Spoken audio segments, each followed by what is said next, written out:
Perkenalkan, nama saya Alan Kreseko Tambunan. Saya mahasiswa Politeknik Negeri Medan, jurusan akuntansi, prodi akuntansi keuangan publik, kelas AKP 8B.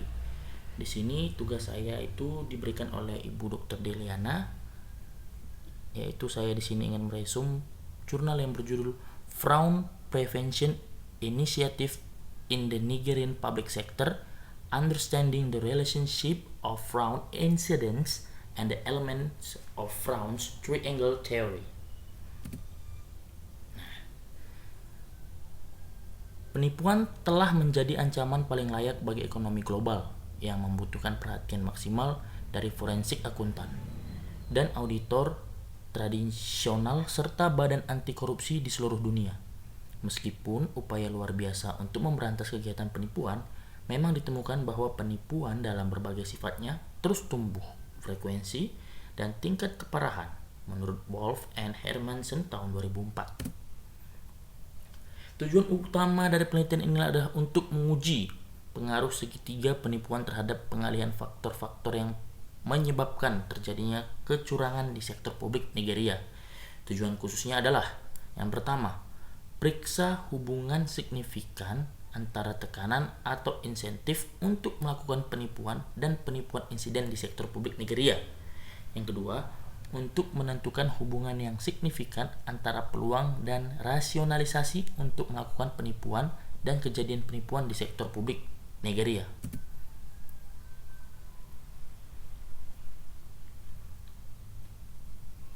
Penipuan berhubungan dengan penipuan yang disengaja.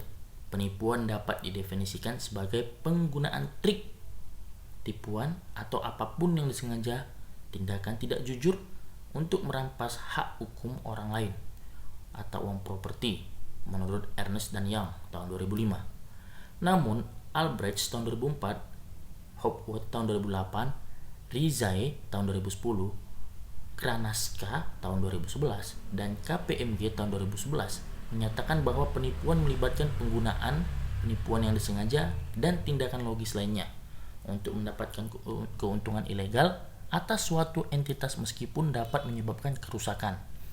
Albrecht tahun 2005 menyatakan bahwa penipuan jarang terjadi. Karena itu, tanda-tanda atau gejala penipuan biasanya diamati. Setelah pengamatan gejala-gejala penipuan dalam suatu organisasi tidak berarti penipuan sebenarnya terjadi karena kesalahan dapat menyebabkannya.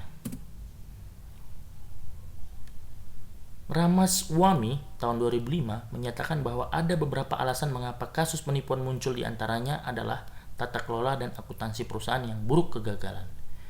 Dia terus berpendapat bahwa tata kelola perusahaan yang buruk dapat memungkinkan seorang atau sekelompok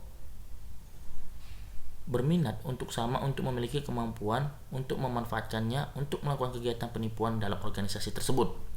Nah, menurut Mokoro et al. Tahun 2011 menyatakan bahwa penipuan adalah kecenderungan untuk melakukan apa yang salah terlepas dari kesadaran dari bahaya yang ditimbulkannya terhadap tenaga seseorang. Dia terus menyatakan bahwa itu adalah upaya subverting yang disengaja aturan permainan yang menggunakan beberapa trik logis atau hal semacam itu untuk menipu dana publik untuk keperluan pribadi bunga, ataupun penipuan adalah ancaman paling menarik bagi ekonomi dunia, terutama ketika orang mempertimbangkan jumlahnya uang hilang setiap tahunnya. Menurut Association of Certified Fraud Examiners tahun 2012 melaporkan bahwa penipuan telah dibagi menjadi 3 luas kategori sebagai berikut: korupsi, penyalahgunaan aset, dan penipuan laporan keuangan. Dari yang ada kasus tersebut, ada banyak cara penipuan dapat dilakukan, dari penyalahgunaan kepercayaan sederhana untuk yang canggih pelanggaran berbasis komputer. Menurut Anyanwu tahun 1993, Azi dan Ezi tahun 2000, Karwai tahun 2002, Okafor tahun 2004, Adeniji tahun 2004, dan Onwarah et al. Tahun 2011 memeriksa jenis-jenis penipuan berdasarkan metode perbuatan termasuk mengikuti tetapi tidak lengkap karena metode yang dirancang hari demi hari. Ini termasuk defalcations, suppressions, atau pencurian dan penggelapan langsung, merusak cadangan, penyalahgunaan orang dalam, dan pemalsuan, penggantian yang curang, pinjaman tidak resmi, pinjaman kepada peminjam hantu, atau yang biasa kita sebut tidak jelas, atau layang-layang terbang dan penembak silang, pinjaman tidak resmi, peniruan penuh, dan leading pembayaran palsu. Mereka lebih lanjut menyebutkan penipuan penggunaan perusahaan dokumen, yaitu adalah akun fiktif, hasil pengumpulan palsu, manipulasi voucher, posting kering, faktur berlebih, inflasi data statistik, manipulasi akun buku besar, kontrak fiktif, pemeriksaan duplikasi buku, penipuan komputer, penyalahgunaan akun suspense, dan penyertaan palsu kecurangan uang tunai antara lain. Berbagai bentuk penipuan sektor publik termasuk penyuapan dan pemerasan, penipuan dan penggelapan, penggunaan yang melanggar hukum aset publik untuk uang muka pribadi, faktur berlebihan dan kurang, pembayaran gaji dan tunjangan lainnya yang tidak ada ataupun fiktif ataupun hantu, pekerjaan dan pensiun, pembayaran untuk pasokan udara atau barang atau jasa yang disediakan atau yang diberikan oleh perusahaan, menurut Singleton, Bologna, dan Liquidis tahun 2006. Kurang bayar pajak dan biaya ekspor dan impor melalui faktor palsu atau deklarasi lain, misalnya inflasi harga pembelian barang, penggelapan aset, pengendalian penyatuan pemberian kompensasi finansial, jauh melebihi kerusakan yang diderita, penghapusan dokumen atau file seluruh kasus, favoritisme, dan perlindungan. Penipuan dapat dikategorikan dengan dalam perusahaan, manajemen penipuan, dan penipuan sebagai gugatan. Penipuan perusahaan di sisi lain adalah penipuan yang dilakukan oleh untuk atau melawan korporasi bisnis. Singleton et al. Tahun 2006. Nah, di sini ada teori of Frown Triangle.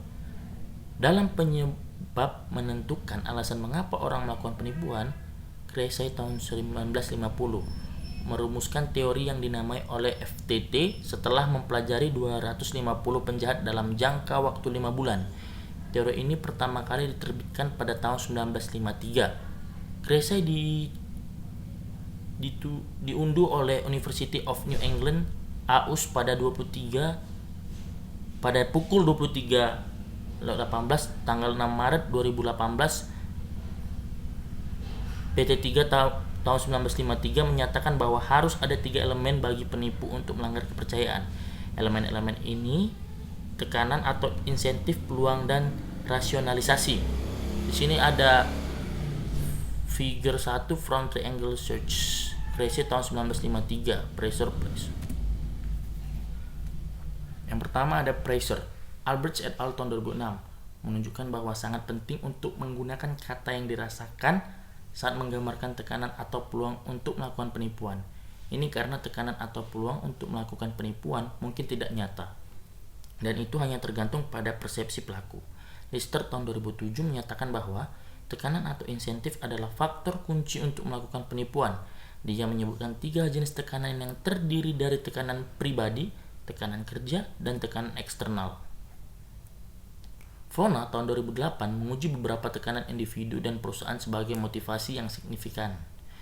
Proksi untuk komitmen penipuan. Contoh tekanan termasuk keserakahan, hidup di luar kemampuan seseorang, pengeluaran besar atau hutang pribadi, dan masalah keuangan keluarga dan kecanduan narkoba. Ketika tekanan menjadi kegilaan, kegigihan untuk mencapai tujuan organisasi terlepas dari konsekuensi di sana, oleh karena itu menjadi tidak stabil dan akhirnya mengarah pada kehancuran.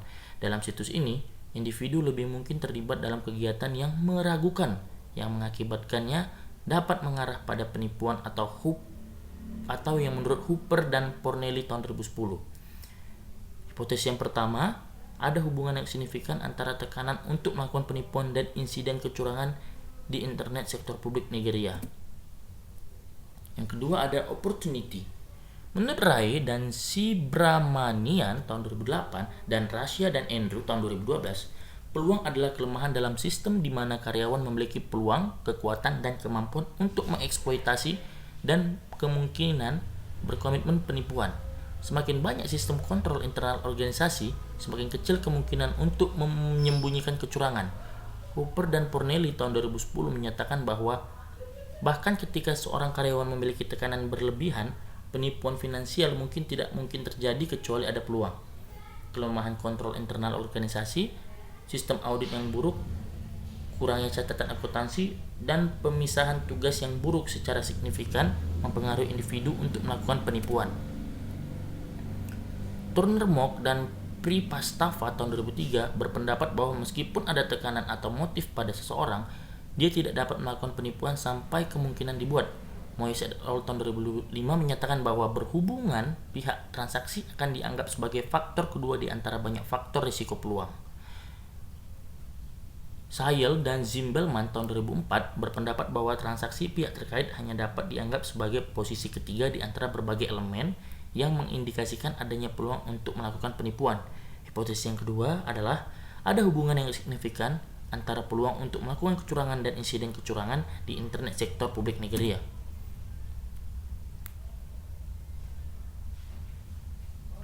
Nah, yang terakhir atau yang ketiga ada rationalizations. Rasionalisasi adalah elemen ketiga dari teori segitiga penipuan dan teori Berlian penipuan baik. Konsep ini menunjukkan bahwa dalam proses melakukan penipuan, seorang penipu harus menyampaikan berbagai jenis perilaku yang dapat diterima secara moral yang akan digunakan untuk merasionalisasi idenya sebelum melanggar kepercayaan. Rasionalisasi mengacu pada kepercayaan oleh pelaku bahwa perilaku tidak jujur dan tidak etis dilakukan adalah suatu yang lain daripada aktivitas kriminal.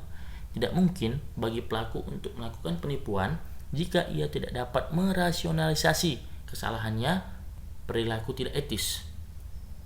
Beberapa contoh perilaku moral yang digunakan oleh penipu untuk merasionalisasi penipuan sebagai tindakan meliputi: saya hanya meminjam uang, saya berhak atas uang itu, saya harus mencuri untuk mencukupi keluarga saya digaji rendah atau majikan saya menipu saya, menurut Cressy tahun 1953. Sama pentingnya untuk dicatat relatif sulit untuk mengamati rasionalisasi, karenanya tidak mungkin untuk pembaca atau membaca pikiran penipu, menurut Cressy tahun 1953 dalam Wells tahun 2005. Pelaku penipuan biasanya memiliki beberapa sikap tertentu yang memungkinkan mereka untuk merasionalisasikan tindakan curang mereka, menurut Hooper dan Fornelli tahun 2010. Unsur-unsur insentif atau tekanan peluang, rasionalisasi, dan kemampuan semuanya saling terkait, dan hubungan antara unsur memiliki signifikan saling mempengaruhi satu sama lain, sejauh penipuan tidak dapat terjadi kecuali mereka semua adalah hadiah. Menariknya, Howe dan Mowgli tahun 2006 berpendapat bahwa kesenjangan yang diciptakan antara insentif atau tekanan dan peluang dijembatani ketika penipu mampu membenarkan perilaku tindak etisnya. Jadi hipotesis ketiga, ada hubungan yang signifikan antara rasionalisasi untuk melakukan kecurangan dan insiden kecurangan dalam sektor publik Nigeria. Nah, di sini saya langsung saja masuk ke kelebihannya, yaitu adalah kelebihan pertama, pengujian hipotesis didukung dengan adanya banyak penelitian terdahulu sehingga menghasilkan jawaban yang jelas. Yang kedua, kata yang digunakan juga pada jurnal ini bersifat baku dan sesuai dengan Kamus EYD Bahasa Indonesia. Yang ketiga, uji kelayakan model yang digunakan cukup banyak, sehingga data dapat dikatakan layak dalam uji hipotesis yang dilakukan. Di sini juga saya akan memberikan kekurangan dan solusinya. Kekurangan yang pertama, penjelasan dan pembahasan terlalu singkat atau sedikit sehingga pembaca kurang memahami lebih mendalam tentang jurnal ini. Nah, mengapa saya bilang seperti itu? Ya, jurnal-jurnal tersebut menurut saya kurang mendukung karena terlalu sedikit. Jadi, sebagai solusinya, pembahasan dapat dipersingkat tanpa menghilangkan isi dan tulisan tersebut, dan untuk penjelasan dapat diperdalam kembali sehingga pembaca dapat lebih mengerti. Nah, di sini mungkin saya tahu bahwa si pembuat jurnal ingin mempersingkat, tapi untuk mempersingkatnya itu jangan menghilangkan intisari dari tulisan tersebut. Seharusnya dia tetap mempertahankan intisari tulisan tersebut, dan sehingga para pembaca itu dapat menangkap penjelasannya itu lebih dalam lagi. Nah, sekian dari saya. Terima kasih.